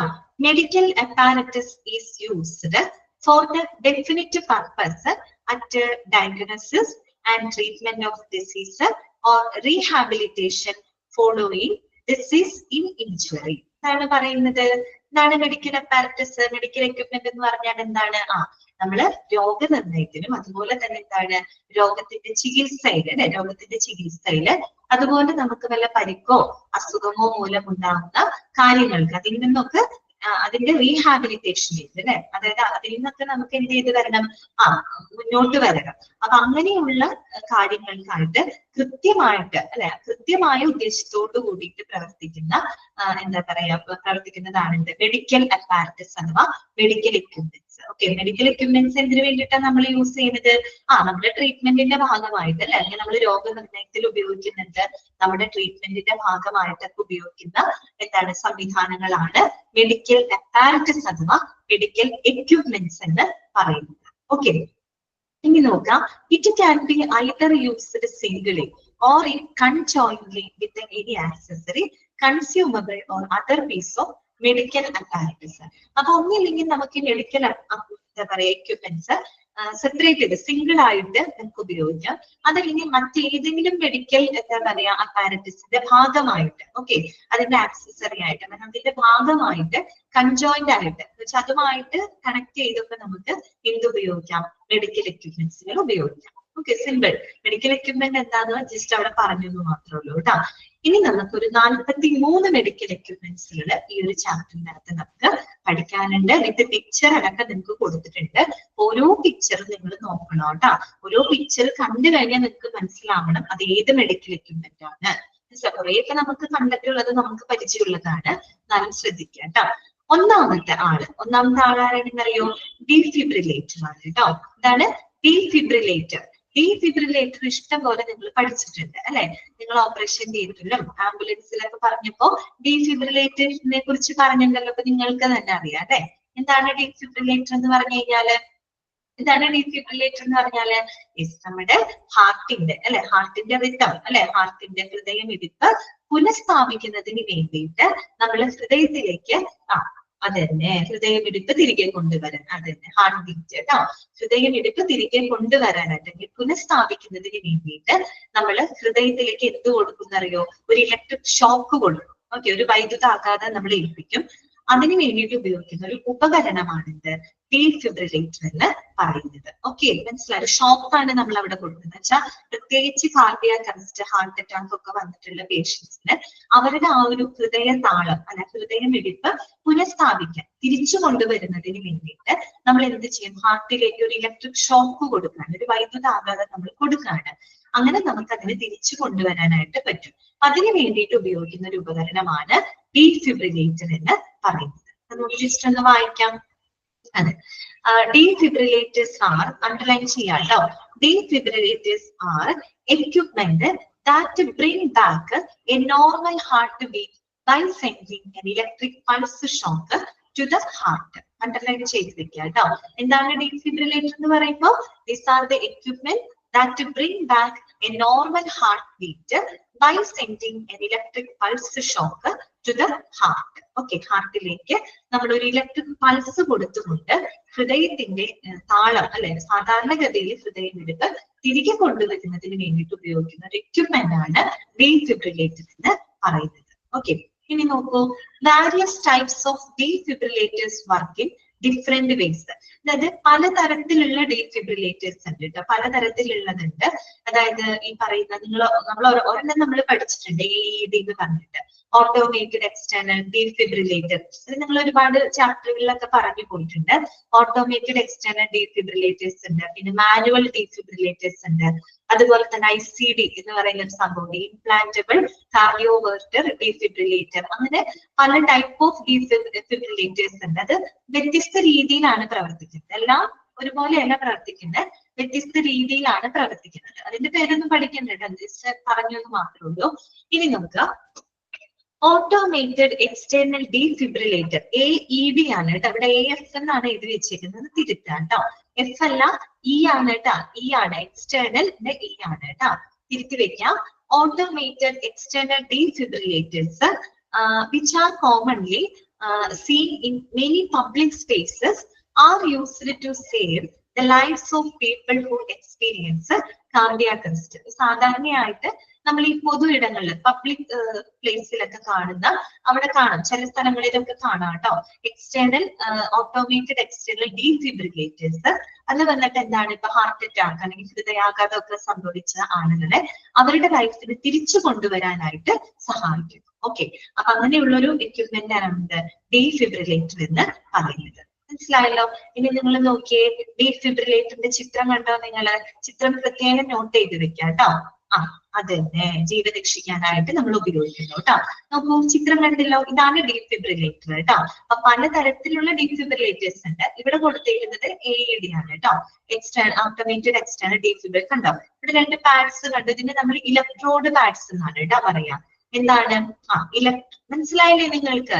ഹാർട്ട് ബീറ്റ് തിരിച്ചു കൊണ്ടുവരുന്നതിന് വേണ്ടിയിട്ട് ഉപയോഗിക്കുന്ന ഒരു എക്യുപ്മെന്റ് ആണ് കേട്ടോ. നോക്കിക്കേ, ഇവിടെ 2 പാഡ്സ് കണ്ടോ നിങ്ങള്?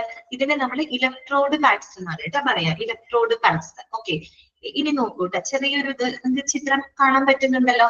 എങ്ങനെയാണ് അത് ഉപയോഗിക്കുന്നത്? 4 സ്റ്റെപ്പുകൾ അവിടെ പറഞ്ഞിട്ടുണ്ട്. ജസ്റ്റ് ഒന്ന് നോക്കാം കേട്ടോ. ആദ്യം എന്താണ്? Turn on AED. Turn on AED അതായത് ഓട്ടോമേറ്റഡ് എക്സ്റ്റേണൽ ഡീഫിബ്രിലേറ്റർ ആദ്യം ഓൺ ചെയ്യൂ കേട്ടോ. അത് ഓൺ ചെയ്യും. ആദ്യത്തെ സ്റ്റെപ്പ് അതാണ് ഇതിന് പ്രവർത്തിക്കണമെന്നാണ് പറയുന്നത്. ഒന്നാമത്തെ സ്റ്റെപ്പിൽ അത് നമ്മൾ ഓൺ ചെയ്യും. ഓൺ ചെയ്യുമ്പോൾ ആ സിസ്റ്റം എന്താണ്, ആ ഒരു ഡീഫിബ്രിലേറ്റർ അതിന്റെ സിസ്റ്റം അത് സ്വയം പരിശോധിക്കാനായിട്ട് തുടങ്ങും. ഓക്കെ, രണ്ടാമത്തെ സ്റ്റെപ്പിൽ എന്താണ്? അറ്റാച്ച് എന്താണ്? Electrode pads. Okay, attach electrode pads. Electrode pads ആണ് ഈ 2 എണ്ണം. കണ്ടോ ഈ സംഭവം? കണ്ടോ, ഈ ഇലക്ട്രോഡ് പാഡ്സ് നമ്മൾ എന്ത് ചെയ്യും? അറ്റാച്ച് ചെയ്യും. ഈ അറ്റാച്ച് ചെയ്യുന്ന രീതിയാണ് കേട്ടോ ഇവിടെ കൊടുത്തത്. ഓപ്പൺ ചെസ്റ്റിലാണ് നമ്മൾ ചെയ്യുക.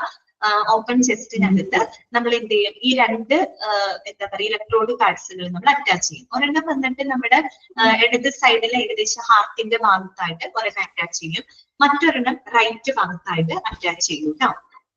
ഓക്കെ, പിന്നെന്താണ് മൂന്നാമത്തെ step? AED analyse the cardiac rhythm. എന്നിട്ട് ഈ ഓട്ടോമേറ്റഡ് എക്സ്റ്റേണൽ ഡീഫൈബ്രിലേറ്റർ ഹാർട്ടിന്റെ റിതം എന്ത് ചെയ്യും? അനലൈസ് ചെയ്യും. ഓക്കെ, അനലൈസ് ചെയ്യുന്നു. നാലാമത്തത് പ്രസ് ദ ഷോക്ക് ബട്ടൺ. എന്നിട്ട് എല്ലാം ക്ലിയർ ആയോ എന്ന് ചോദിച്ചിട്ട് പ്രസ് ബട്ടൺ ക്ലിക്ക് ചെയ്യുന്നു. ഒരു ഷോക്ക് നമ്മൾ അവിടെ കൊടുക്കുകയാണ്. നിങ്ങള് മറ്റേ സിനിമ കണ്ടിട്ടുണ്ട്, രാജാറാണി സിനിമ കണ്ടിട്ടുണ്ടോ? രാജാറാണി സിനിമ നസ്രിയയുടെ മറ്റേ നയൻതാരയൊക്കെ അഭിനയിച്ച സിനിമ. അതിനകത്ത് നസ്രിയക്ക് ആക്സിഡന്റ് സംഭവിക്കില്ലേ റോഡ് ക്രോസ് ചെയ്യുമ്പോ? ആ സമയത്ത് പെട്ടെന്ന് ചെയ്യുന്ന ഒരു സംഭവം കണ്ടിട്ടില്ലേ? ആണ് മരിക്കുവായിരുന്നത്. ആ സാധനം അതാണ് ഡീഫിബ്രിലേറ്റർ. ഓക്കെ, ശരി. അപ്പൊ ഇന്നത്തെ ഷോക്ക് ബട്ടൺ അടുത്ത ക്ലാസ്സിൽ പറയാം കേട്ടോ, കാരണം ടൈം ഓവറായി. അതിന് മിസ്സിന്റെ ക്ലാസ് ഉണ്ട്. അപ്പൊ ശരി, ഇന്നത്തെ ക്ലാസ് ഞാൻ അൺമ്യൂട്ട് ചെയ്യാണ്. നിങ്ങൾക്ക് എന്തെങ്കിലും ഡൗട്ട് എന്തെങ്കിലും ഉണ്ടെങ്കിൽ ചോദിച്ചോ കേട്ടോ. എന്തെങ്കിലും ഡൗട്ട് ഉണ്ടെങ്കിൽ ചോദിക്കാം ഇന്നത്തെ ക്ലാസ്സിൽ. ഓക്കെ ആണോ? ഓക്കെ, അങ്ങനെയാണെങ്കിൽ നമുക്ക് നെക്സ്റ്റ് ക്ലാസ്സിൽ കാണാം കേട്ടോ. ഓക്കെ, അതില്ലേ മറ്റേ പ്രോസസിംഗ് ക്ലെയിം കൺസിസ്റ്റ് ഓഫ് എന്ന് പറഞ്ഞ ആ ഭാഗില്ലേ, അതില് 6-ാമത്തെ 7-ാമത്തെ പോയിന്റ് ഒന്ന് പറഞ്ഞുതരുമോ? 6-ാമത്തെ 7-ാമത്തെ പോയിന്റ് അല്ലേ? ഓക്കെ, 6-ാമത്തെ 2, 4, 5, 6. 6-ാമത്തെ പോയിന്റ് ഇതാണ്. Once approved, the insurance company will pay the benefits stated in your policy document. അതായത് ഇൻഷുറൻസ് കമ്പനി അപ്രൂവ് ചെയ്ത് കഴിഞ്ഞാൽ കമ്പനി എന്ത് ചെയ്യണം? ആ പേയ്മെന്റ് കൊടുക്കണം. പോളിസി ഹോൾഡർക്ക് ആ പേയ്മെന്റ് കൊടുക്കണം. ഓക്കെ, അപ്പോ four life insurance claims your beneficiary receives the pay out. അപ്പോ ലൈഫ് ഇൻഷുറൻസ് ക്ലെയിമുകളൊക്കെ ആണെങ്കിൽ ആ തുക, അതായത് പോളിസി ഹോൾഡർക്ക് പേ ഔട്ട് ആയിട്ട്, പേ ഔട്ട് എന്ന് പറഞ്ഞാൽ വേറൊന്നുമല്ല, സം ഓഫ് മണി എന്നാണ്. അതായത് ആ പൈസ, ആ തുക ആർക്ക് കൊടുക്കാണ്? പോളിസി ഹോൾഡർക്ക് കൊടുക്കാണ്. ഓക്കെ, അത്രേ ഉദ്ദേശിച്ചിട്ടുള്ളൂ. പേ ഔട്ട് എന്താ പറയുന്നത്? Payout means a sum of money that given to a policy holder when the claim accept. അവര് ക്ലെയിം ആക്സെപ്റ്റ് ചെയ്ത് കഴിയുമ്പോൾ പോളിസി ഹോൾഡർക്ക് കൊടുക്കുന്ന തുകയുണ്ടല്ലോ, അതിനെയാണ് നമ്മൾ പേ ഔട്ട് എന്ന് പറയുന്നത്. ഇതാണ് 6-ാമത്തെ പോയിന്റ്. 7th പോയിന്റ് പറയുന്നത് the insurer might be ready to provide an upfront lump sum amount, or it might stagger the payout as regular payments depending on the terms of your policy. അതായത് insurance company എന്ത് ചെയ്യുന്ന അറിയോ? ഒരു lump sum എന്ന് പറയുമ്പോൾ ഒറ്റ തവണയായിട്ട് കൊടുക്കുന്ന തുകയാണ്. പല തവണകളല്ലാണ്ട് അങ്ങനെയല്ല കൊടുക്കുന്നത്. ആ ഫുൾ എമൗണ്ട് എത്രയാണോ ആ എമൗണ്ട് ഫുൾ ആയിട്ട് തന്നെ ആർക്ക് കൊടുക്കാണ്? പോളിസി ഹോൾഡർക്ക് കൊടുക്കാണ്.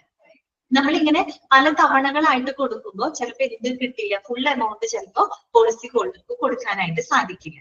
ഓക്കെ, സ്റ്റാഗർ ആവുമെന്ന് വെച്ചാൽ സ്തംഭിച്ചു പോകാനുള്ള അർത്ഥമാണ്. അപ്പൊ അതിലും നല്ലത് എന്താണ്, ഒറ്റ തവണയായിട്ട് ഫുൾ എമൗണ്ട് അവർക്ക് കൊടുക്കാം. ഓക്കെ, ഇതാണ് ഉദ്ദേശിക്കുന്നത്. ക്ലിയർ ആയോ നിങ്ങൾക്ക്? ഓക്കെ, ശരി, ഇനി ഇത് അയച്ചു നോക്കാം കേട്ടോ. അപ്പൊ വേറെ ആർക്കും ഡൗട്ട് ഒന്നും ഇല്ലാന്ന് വിചാരിക്കുന്നു. നെക്സ്റ്റ് ക്ലാസ്സിൽ കാണാം. Thank you. Thank you miss. Thank you, ma'am. Thank you, miss.